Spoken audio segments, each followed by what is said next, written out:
Good morning students. Class fifth हमारा जो chapter चल रहा था वो था सीड बिकम्स ए प्लांट। ठीक है, अब देखते हैं आज इस चैप्टर के बारे में थोड़ा सा। अभी तक जो भी मिला था आपको सिर्फ रिटर्न वर्क ही मिला था। देखिए, plants are our green friends because they are very useful to us. हमारे लिए बहुत ही इंपॉर्टेंट है क्योंकि हमें जो भी फूड मटेरियल मिलता है वो इन्हीं से मिलता है। And they give us the food like cereals, जैसे कि वीट है, गेहूँ, चावल, राइस, मेज, पल्सेस, दालें, ये सारी के सारे फ्रूट्स, वेजिटेबल्स, ये हमें प्लांट से मिलते हैं। इसके अलावा ऑयल है, मेडिसन्स हैं, टी है, कॉफ़ी प्लांट, ये सारे के सारे भी हमें। इसके अलावा लकड़ी है, हाउसेस बनाने के लिए जो फर्नीचर है चाहिए, ये सारे के सारे हमें प्लांट से ही मिलते हैं। We know that the plants are the major source of food, मतलब कि सबसे बड़ा जो सोर्स है फूड का वो प्लांट्स ही है। And the parts of the plants we eat as the food are called edible parts of the plants. वो चीज़ या वो हिस्सा प्लांट का जो हम खा सकते हैं, वो जो खाने लायक है, उस पार्ट को, प्लांट के उस पार्ट को क्या कहा जाता है? Edible part of the plant. जैसे कि कैरेट है, तो कैरेट कौन सा पार्ट है? रूट पार्ट है। कॉलीफ्लावर है, ये कैसा है? फ्लावर वाला पार्ट है प्लांट का, जो हम सीधा का सीधा खाते हैं। गोभी है, तो ये आपको मैंने इस शायद फिलअप करा दिए थे 1 to लेकर के 9 पूरे के पूरे। स्पिरिच है, तो ये लीव्स में आता है, पालक की पत्तियां ही हम खाते हैं। ठीक है, नेक्स्ट बात करते हैं रिप्रोडक्शन इन प्लांट्स के बारे में। तो plants produce the young plant. Simple सी बात है, चाहे से वो सीड के थ्रू करें या और भी कोई प्रोसेस है वेजिटेटिव रिप्रोडक्शन का, लेकिन अपने जैसे प्लांट्स को प्रोड्यूस करना ही क्या कहलाता है? Reproduction. And this process is called the reproduction. जिसके अलग अलग मेथड है। सीड्स के थ्रू भी रिप्रोडक्शन हो सकता है, कुछ बीज अपन डालते हैं, प्लांट उग जाता है वहाँ पर। सम प्लांट्स रिप्रोडक्शन करते हैं स्पोर्स के थ्रू, जो स्पोर्स का जो फॉर्मेशन करते हैं उन प्लांट्स में स्पोर्स के थ्रू रिप्रोडक्शन होता है, आगे बढ़ेंगे अपन। और कुछ प्लांट्स होते हैं उनकी बॉडी के जो पार्ट होते हैं, जैसे कि स्टेम है, रूट है, लीफ है, उन्हीं के थ्रू उनमें क्या होता है? रिप्रोडक्शन होता है। तो सबसे पहले अपन बात करते हैं न्यू प्लांट फ्रॉम सीड, कि एक सीड से नया प्लांट कैसे बनता है। तो मोस्ट प्लांट्स फ्लावर्स बियरिंग होते हैं, मतलब कि अधिकतर प्लांट्स में फूल आते हैं। And flower wither and change into fruits, और वही फ्लावर आगे जाकर के फ्रूट में कन्वर्ट होता है। फ्रूट्स के हैव इनसाइड द सीड्स, उसके अंदर क्या पाए जाते हैं? बीज पाए जाते हैं। Seeds germinate and grow a new plant, और वो सीड क्या होता है? जर्मिनेट होता है और ग्रो करता है। जर्मिनेशन के लिए हमें क्या चाहिए होता है? उसको पहले मॉइस्ट सॉइल में उसको डालना पड़ता है, थोड़ा सा पानी डालना पड़ता है, टेम्परेचर का भी देखना पड़ता है कि हल्की फुल्की सनलाइट इसको मिल रही है नहीं मिल रही, और ये सारी चीज़ें मिलने के बाद में वो धीरे धीरे उसमें से एक छोटा सा प्लांट बाहर निकलता है, जिसको बोलते हैं जर्मिनेशन ऑफ सीड। ठीक है, तो स्ट्रक्चर ऑफ द सीड हमें सबसे पहले देखना है कि हमारे इस सीड में होता क्या क्या है। तो डायग्राम आपने बना चुका है, आप देख चुके होंगे कि सीड का जो स्ट्रक्चर होता है उसमें सीड लीव्स जो होती है उसको बोलते हैं अपन कोटिलेडन्स, और एक बेबी शूट होता है उसी सीड के अंदर, वही आगे जाकर के छोटा सा प्लांट बन के सबसे पहले बाहर आएगा जर्मिनेशन के दौरान, और बेबी रूट उसके सबसे जो नीचे होती है वो नीचे की नीचे ही रह जाएगी, जमीन के अंदर फैलती जाएगी, वहां से वो न्यूट्रिशन को एब्जॉर्ब करेगी।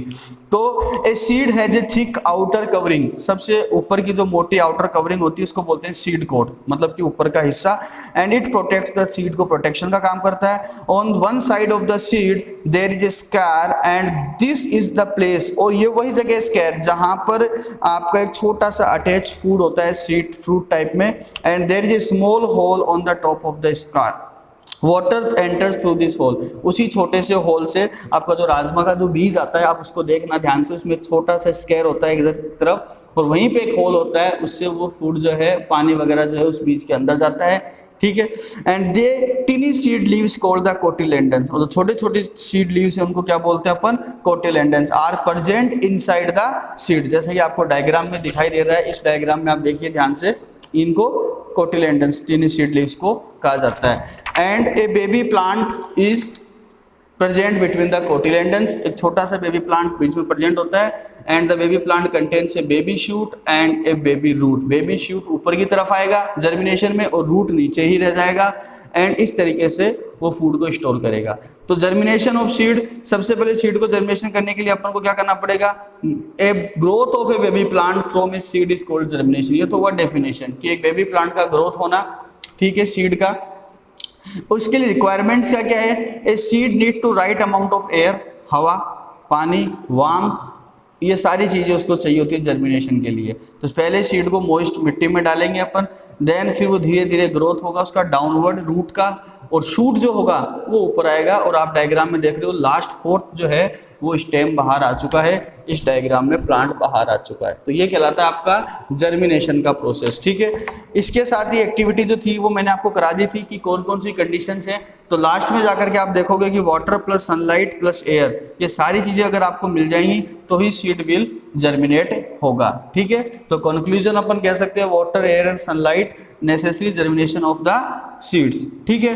अब बात करते हैं डिस्पर्सल ऑफ सीड्स की। डिस्पर्सल ऑफ सीड्स का मतलब क्या होता है कि कभी कभी आपने देखा होगा कुछ प्लांट्स ऑटोमेटिकली उग जाते हैं, हम जाके उगाते नहीं हैं हर जगह पर। तो ये किस वजह से उगते हैं? कहीं ना कहीं इनका सीड्स का क्या हुआ है, डिस्पर्सल हुआ है। मतलब कि सीड्स एक जगह से दूसरी जगह पर पहुंच जाते हैं, अपने आप पहुंच जाते हैं। और वो कौन कौन से मीडिएटर हैं जो उनको वहां तक लेके जाते हैं?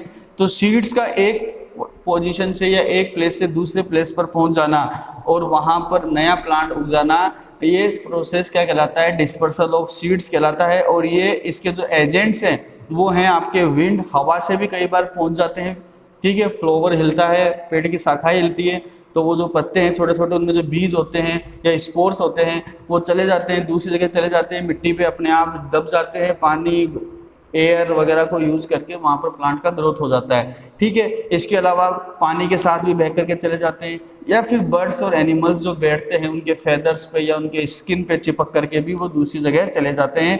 तो इसको बोलते हैं डिस्पर्सल ऑफ सीड्स।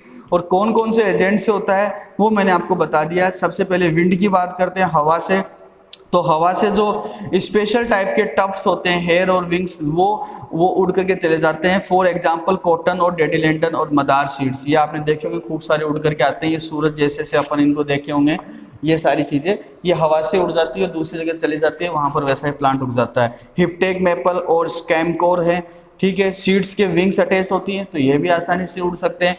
इसके अलावा पानी से जो है, पानी से जो डिस्पर्सल ऑफ सीड्स का होता है, प्लांट्स लिविंग इन वाटर और उसके आसपास के एरिया में जो लीव करते हैं, जैसे कि कोकोनट ट्रीज वगैरह होते हैं, बीचेस पे ज़्यादा होते हैं, ठीक है। तो कोकोनट गिरता है नीचे ज़मीन पे, फिर वो बैक चला जाता है, तो उसमें सीड्स होते हैं, वहीं पे दूसरा कोकोनट का पेड़ रुक जाता है। तो इस तरीके से वाटर से भी डिस्पर्सल हो सकता है। एनिमल्स जो होते हैं जैसे कि ह्यूमंस वगैरह है, एनिमल्स जो हैं ये ईट करते हैं जूसी जो फ्रूट्स वगैरह होते हैं, जैसे मैंगो है, एप्पल, वाटरमेलन है, ठीक है। और फिर उनके जो बीज होते हैं उनको वो फेंक देते हैं, थ्रो अवे, और जहीं पर फेंकते हैं वहीं पर वो प्लांट उग जाता है। कुछ प्लांट्स होते हैं जैसे xanthium, tiger nail, spear grasses and have the hooks or spines. और वो हुक्स और स्पाइंस क्या होते हैं? वो दूसरे प्लांट्स के ऊपर चिपक जाते हैं और फिर वहाँ से वो वहीं पर वो जहाँ भी वो प्लांट, वो जानवर जो है वो बैठेगा जिसकी स्किन पे वो चिपका है, वो वहीं पे उसको छोड़ देगा मिट्टी में और वो नया प्लांट के फॉर्म में ग्रोथ कर लेगा। इसके अलावा होता है एक्सप्लोजन ऑफ फ्रूट्स। कुछ फ्रूट जो है जैसे ही अपन आप ओपन करते हैं या एक्सप्लोड करते हैं वो became dry and force of the explosion have to seed to their scatter and the dispersal of the pea pod. जैसे कि मटर की फली है वो सूख जाती है, ठीक है। सूखने के बाद में जब वो ब्लास्ट होती है तो उसमें से जो सीड्स निकलते हैं उसी सीड से जो है एक नया पौधा तैयार हो जाता है, ठीक है। तो ये था आपका डिस्पर्सल ऑफ सीड्स प्लांट्स का, ठीक है, किस तरीके से वो नया प्लांट। दूसरा आता है new plant from the spores. Spores के थ्रू जो नए प्लांट्स हैं वो किस तरीके से रिप्रोडक्शन करते हैं। तो इसमें दो प्लांट का सबसे पहले आपको नाम याद लेना रखना है, वो है फर्न्स और मोसेस। इनके पास में फ्लावर्स नहीं होते हैं और ये सीड को भी प्रोडक्शन नहीं कर सकते, इसलिए इनके पास में छोटे छोटे स्पोर्स होते हैं और ये स्पोर्स ही ग्रो करते हैं एक नए प्लांट को, ठीक है। तो स्पोर्स फॉर्मेशन में अभी आपको सिर्फ इतना ध्यान रखना है, फर्न और मोसेस दोनों प्लांट्स का नाम पूछा जाएगा। New plants from the other part of the plant से। अब और कौन कौन से पार्ट होते हैं प्लांट के जिनसे भी प्लांट में रिप्रोडक्शन हो सकता है? जैसे कि स्टेम है, रूट है, लीव है, पत्तियां जो होती हैं प्लांट्स की, उस टाइप का रिप्रोडक्शन कहलाता है वेजिटेटिव रिप्रोडक्शन। वेजिटेटिव रिप्रोडक्शन क्यों बोल रहे हैं? क्योंकि ये सारे के सारे जो पार्ट हैं, जो रूट है, स्टेम है, लीव्स हैं, ये सारे के सारे प्लांट के वेजिटेटिव पार्ट हैं, इसीलिए इसको वेजिटेटिव रिप्रोडक्शन कहा गया है, ठीक है। आगे जाके बड़ी क्लासेस में डिटेल में भी पढ़िएगा आपको। तो कौन कौन से प्लांट्स जो हैं वो रूट से रिप्रोडक्शन करते हैं? तो स्वीट पोटैटो का नाम सबसे पहले हम लेंगे यहाँ पर, ठीक है। इसके अलावा डहलिया है, एस्परगस है। इन प्लांट्स के अंदर जो है ये मिट्टी के अंदर से ग्रोथ करते हैं और ये कहलाता है new plant from the root से। ठीक है, आप स्वीट पोटैटो को लेकर के घर पे भी इसका एग्जांपल कर सकते हैं। उसमें छोटे छोटे बर्ड्स होते हैं, वहां से एक नया प्लांट ऊपर पत्ती आएंगी और स्वीट पोटैटो नीचे रूट की फॉर्म में रहेगा। जो रूट प्लांट की नीचे जाती है, जो एडिबल पार्ट है उस प्लांट का, स्वीट पोटैटो का।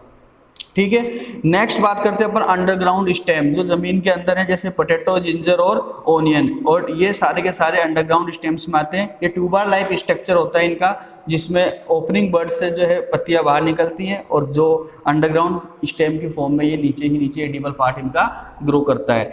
इसके अलावा आपका है new plant from the leaves, जो पत्तियों से ही नया प्लांट डेवलप हो जाता है वो होता है, उसमें एग्जाम्पल आपका ब्रायोफाइलम प्लांट्स का। ब्रायोफाइलम प्लांट्स के लीव्स होती है, उस पर जो बर्ड्स पाई जाती है, वहीं से एक नया प्लांट डेवलप हो जाता है। तो इस तरह से हमने देखा कि प्लांट्स में रिप्रोडक्शन करने के बहुत से मेथड्स हैं, रूट्स के थ्रू भी, अंडरग्राउंड स्टेम, इसके अलावा लीव्स के, ये सारा का सारा टाइप ऑफ रिप्रोडक्शन कहलाता है वेजिटेटिव रिप्रोडक्शन।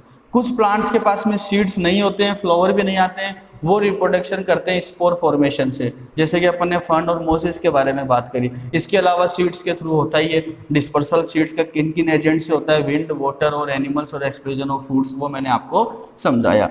ठीक है,